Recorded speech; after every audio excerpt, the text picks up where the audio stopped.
আজকে বানাবো আলুর দম। তো কিভাবে বানাই আলুর দমটা তোমরা দেখতে থাকো পুরো ভিডিওটা। খুবই ভালো লাগে, এইভাবে একবার বানিয়ে দেখো। আমি একদম নিরামিষভাবে পেঁয়াজ রসুন ছাড়া একবার আলুর দম বানিয়েছিলাম, সেটা আমার চ্যানেলে আমি শেয়ার করেছিলাম। তো ভাবলাম আজকে একটু পেঁয়াজ রসুন দিয়ে শেয়ার করি। তো নতুন আলু নিয়েছি, আর এখন নতুন আলু উঠেছে। আলুর দমটা দারুণ লাগে খেতে। আলুগুলোকে কুকারের মধ্যে ছিটি দিয়ে এখন আমি এটাকে ভালো করে ছিলে নিয়েছি। আর কড়ার মধ্যে দিয়ে দিলাম তেল। তো আলুগুলোকেও দিয়ে দিলাম, দিয়ে নুন দিয়ে দেবো।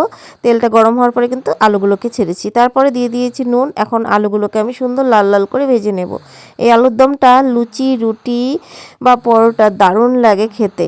তার সঙ্গে কিন্তু চাইলে ভাতের সঙ্গেও খেতে পারো, সেটাও কিন্তু খুব ভালো লাগে। তো এখানে কথা বলতে বলতে আলুগুলো কিন্তু আমার লাল লাল করে ভাজা হয়ে গেল। এখন আমি আলুগুলোকে নামিয়ে নেব।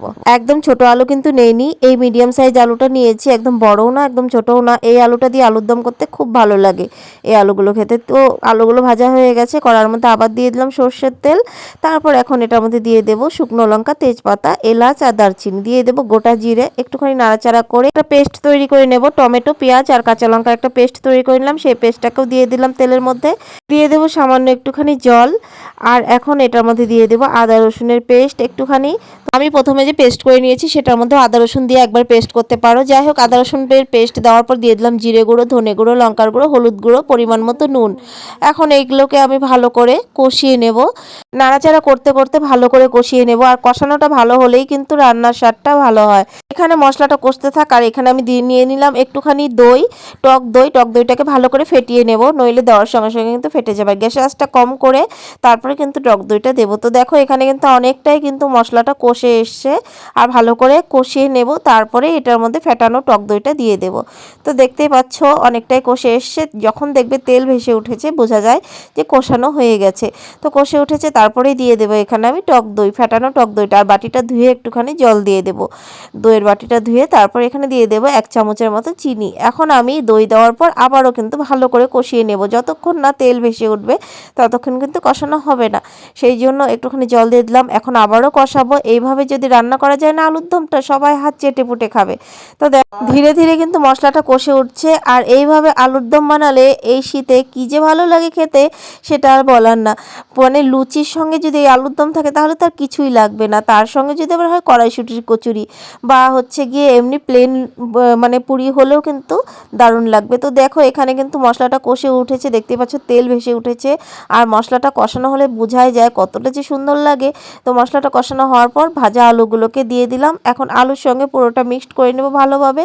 তারপর দিয়ে দেব জল। জলটা একটুখানি বেশি করেই দিয়েছি, ভালো করে বলক উঠিয়ে নেব এটাকে। আর একটু নাড়াচাড়া, কারণ বলক উঠিয়ে নেব তাহলে মশলাটা আলুর ভিতরে কিন্তু ঢুকে যাবে। তো দেখো এখানে বলক উঠে গেছে, আর ভালো করে আর একটুখানি আমি বলক উঠিয়ে নেব। তো এখানে দেখো অনেকটাই বলক উঠে গেছে, তো প্রায় হওয়ার মধ্যে। তখনই আমি দিয়ে দিলাম ঘি 1 চামচ, একটু বেশি করে ঘি দিয়ে দিবেন। তারপর দিয়ে দেব এখানে ধনেপাতা কুচি, আর দিয়ে দেব লাস্টে একটুখানি গরম মশলা গুঁড়ো। একদমই সিম্পল কিন্তু খেতে অসাধারণ। নামিয়ে নিলাম একদমই সুন্দর করে আলুর দম, নতুন আলুর দম। এই আলুর দম থাকলে এই শীতে কী যে ভালো লাগে। গরম গরম ব্রেকফাস্টে বা ডিনারে দারুণ লাগবে এই আলুর দমটা। এইভাবে একবার বানিয়ে ট্রাই করে দেখো, আশা করছি তোমাদের খুব ভালো লাগবে এই সিম্পল রেসিপিটা। আর আমি সবসময় চেষ্টা করি সিম্পল সিম্পল রেসিপি দেওয়ার, যাতে তোমাদের রান্নাঘরে থাকা জিনিস দিয়েই সুন্দর সুন্দর রেসিপি তোমরাও বানিয়ে নিতে পারো। তো দেখো কেমন হয়েছে কমেন্ট করে অবশ্যই জানিও। আজকের আলুর দমটা, নিরামিষ দমটা তো একবার শেয়ার করেছিলাম, তাই ভাবলাম আজকে একটু পেঁয়াজ রসুন দিয়ে শেয়ার করি। তো কেমন হয়েছে অবশ্যই জানিও। আর কে কোথা থেকে ভিডিওটা দেখছো কমেন্ট করে অবশ্যই জানিও। আর ছেড়ে যাওয়ার আগে ভিডিওটা একটা লাইক করে দিও। আর সুন্দর সুন্দর রেসিপি যদি চাও আরও তোমরা, তাহলে আমার ইউটিউব চ্যানেলটাকে সাবস্ক্রাইব করে আমার পাশে থাকার অনুরোধ করছি। আর ফেসবুক পেজ থেকে যারা দেখছো প্লিজ ফেসবুক পেজটাকে ফলো করে আমার পাশে থাকার অনুরোধ করছি। তো তাহলে তোমাদের সঙ্গে আমি আরও সুন্দর সুন্দর রেসিপিগুলো শেয়ার করতে পারবো। তাহলে চলো এখনকার মতো টাটা।